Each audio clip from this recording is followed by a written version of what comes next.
ত্রয়োদশ জাতীয় সংসদ নির্বাচনে আচরণবিধি উপেক্ষা করছেন প্রায় সব দলের প্রার্থী। ভোটের মাঠে যেন নিয়ম মানার কোনো বালাই নেই। ক্ষমতাসীন হোক বা বিরোধী, সব দলের প্রার্থীরাই প্রকাশ্যে ভাঙছেন আচরণবিধি। এবার প্রথমবারের মতো নির্বাচনে প্রতিদ্বন্দ্বিতা করতে মনোনয়নপত্র জমা দেওয়ার সময় রাজনৈতিক দল ও প্রার্থীরা নির্বাচনী আচরণ বিধিমালা মেনে চলার অঙ্গীকারনামা দিয়েছিলেন। তবে অনেকেই সে অঙ্গীকার রক্ষা করছেন না। বিএনপি, জামায়াতে ইসলামী, জাতীয় নাগরিক পার্টি, এনসিপি সহ প্রায় সব দলের প্রার্থীরাই আচরণ বিধিমালা ভাঙছেন। ত্রয়োদশ জাতীয় সংসদ নির্বাচনের ভোট গ্রহণ আগামী 12 ফেব্রুয়ারি এবং নির্বাচনী প্রচার শুরু হবে 22 জানুয়ারি। কিন্তু এর আগেই বিধি ভঙ্গ করে সারা দেশে ভোটের প্রচারে নেমে পড়েছেন অনেক প্রার্থী।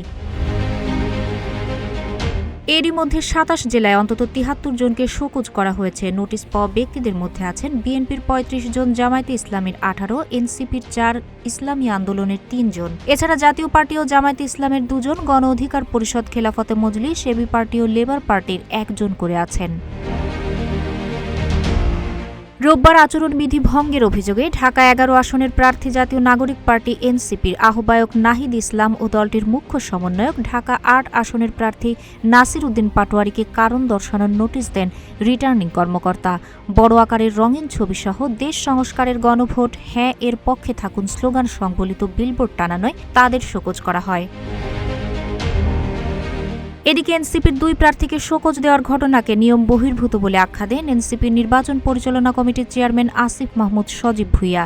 এই শোকজ দ্রুততম সময়ের মধ্যে প্রত্যাহার এবং কী কারণে আইন বহির্ভূতভাবে এটি করা হলো সেই ব্যাখ্যা দাবি করেন আসিফ।